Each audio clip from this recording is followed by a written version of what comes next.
लचही बाँस के बहंगिया, बहंगी लचकत जाए, बहंगी लचकत जाए। होई ना बलम जी का हरिया, बहंगी घाटे पहुँचाए, दौरा घाटे पहुँचाए। ओई जे बड़ी छठी मैया, बहंगी घाटे पहुँचाए। पहनी ना बलम जी पियरिया,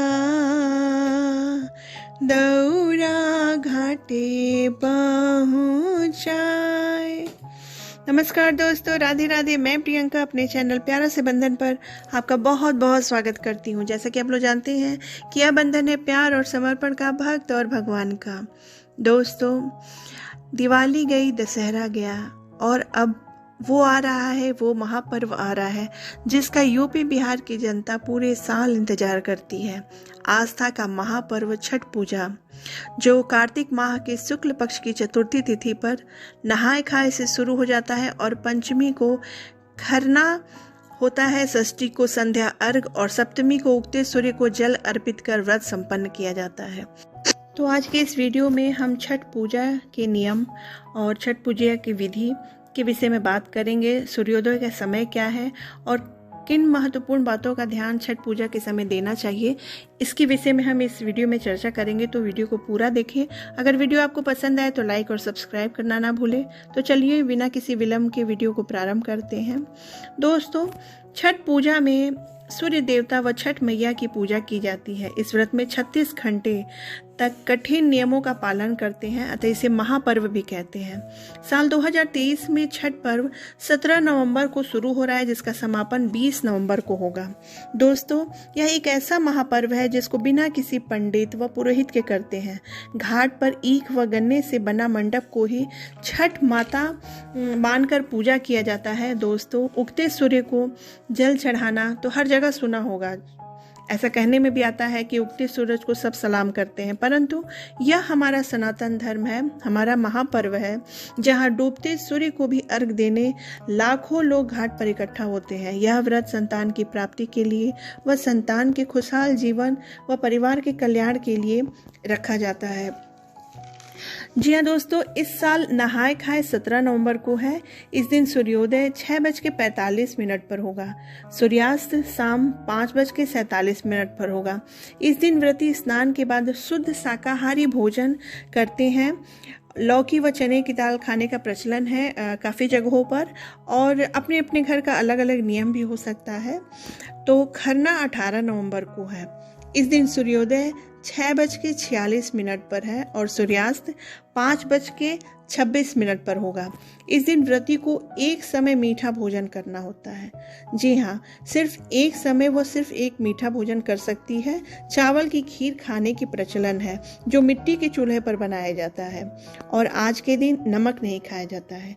मिट्टी के चूल्हे का तात्पर्य यह है कि नया चूल्हा होना चाहिए। पहले तो लोग मिट्टी के चूल्हे पर बनाते हैं, परंतु जो शहर में है, अगर मिट्टी के चूल्हे की व्यवस्था ना हो पाए तो वो नए गैस पर ही खाना वो प्रसाद बनाए।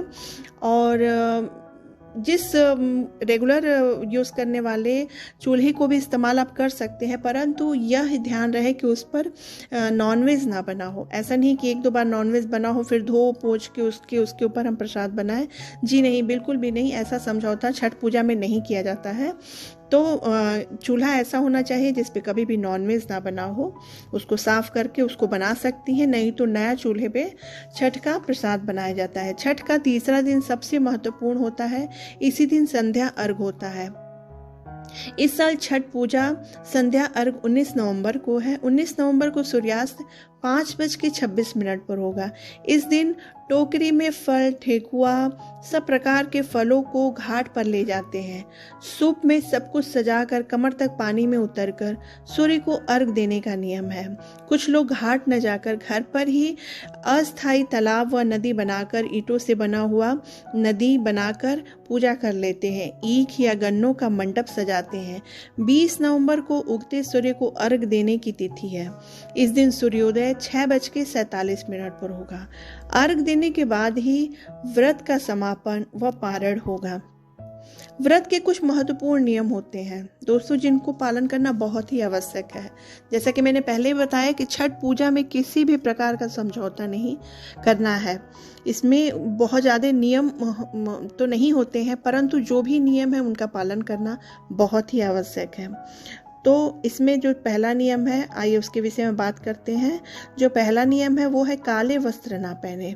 जो भी व्रत कर रही हैं माताएं, बहनें या पुरुष भी करते हैं बिहार में, तो वो लोग काले वस्त्र ना पहने, इस चीज़ का विशेष ध्यान दें।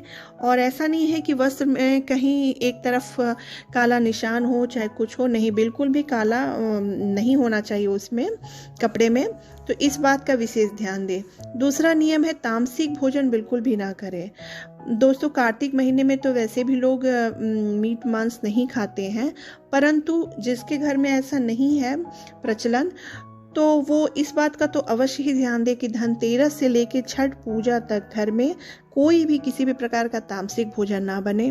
और व्रती जो है वो तो लहसुन प्याज भी ना खाएं, तो इस बात का विशेष ध्यान दें। तीसरा नियम है प्रसाद बनाते समय चखने की भूल ना करें। जी हाँ बहनों, प्रसाद बनाते समय ये ना चखे कि चीनी कम है, ज़्यादा है, मीठा कम है, ज़्यादा है, बिल्कुल भी नहीं।